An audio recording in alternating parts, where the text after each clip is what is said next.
It felt like April. Slovenly patches of snow sprawled about the property here and there, but they were in full melt. Water ran from them in streams down the gravel driveway, and the icicles hanging off the barn dripped a mad rhythm. The air had a sharp taste, like new life, and Seth's breath no longer came in hot blasts of steam. He was crouched on the upper floor of the barn, peering out through the hay hatch at the three intruders in the dooryard below. They stood in a semicircle, sitting on their motorcycles, keeping furtive watch on the farmhouse and the crop fields. They had guns. Only a week ago they never would have made it up the driveway on motorcycles. The snow had been knee-high, but a sudden spike in temperature had melted the worst of it away. The quick change was what his father had always called the thaw, in mildly ominous tones.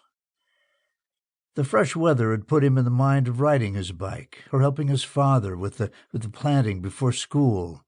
He knew the sequence well. First the potatoes, then the barley, then the corn, sugar beets in the small plot behind the house, year in, year out, for as long as Seth could remember, for as long as he'd been alive, as his father had been alive. That was the way of things on the Walker farm. The corn never did well. It wasn't suited to Montana soil, or to Montana weather.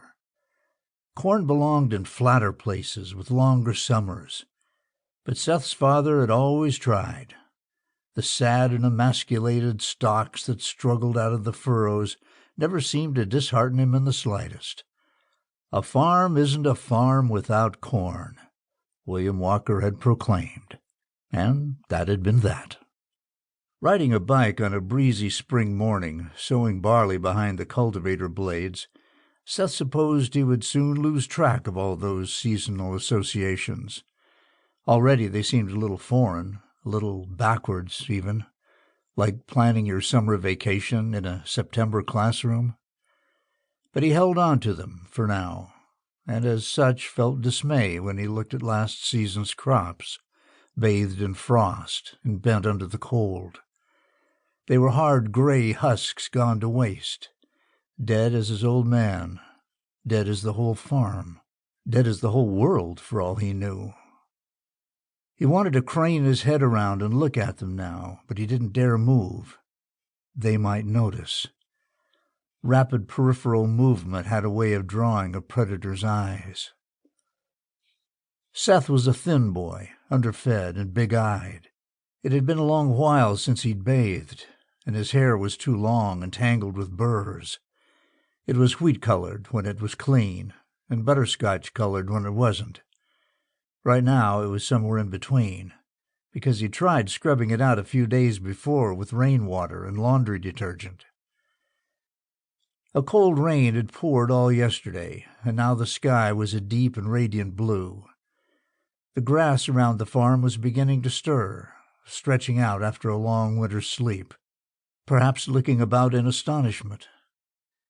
Soon, Seth supposed, the grass would shrug and get on with things, growing wild, choking the crops out of the fields, assuming command of the driveway. No one will ever mow the lawn again, he thought, and that conjured up an image of the push mower in the back of the barn, resting silently beside stacked fertilizer bags.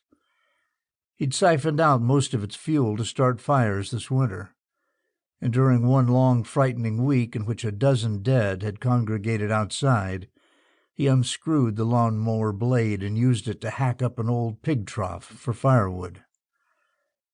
Even if he replaced the gas and reattached the mower blade, what would be the point? There was no one left to admire a nice lawn, or to appreciate the smell of cut grass, certainly not the dead. Seth didn't think the dead could smell much at all, because if they could, they surely'd scrub the odor of rotten meat and evacuated bowels that hovered around them. The dead could hear just fine, though. A running lawn-mower would draw every one of them in miles, not to mention any passing survivor who would no doubt turn a speculative eye upon a house with a neatly trimmed lawn.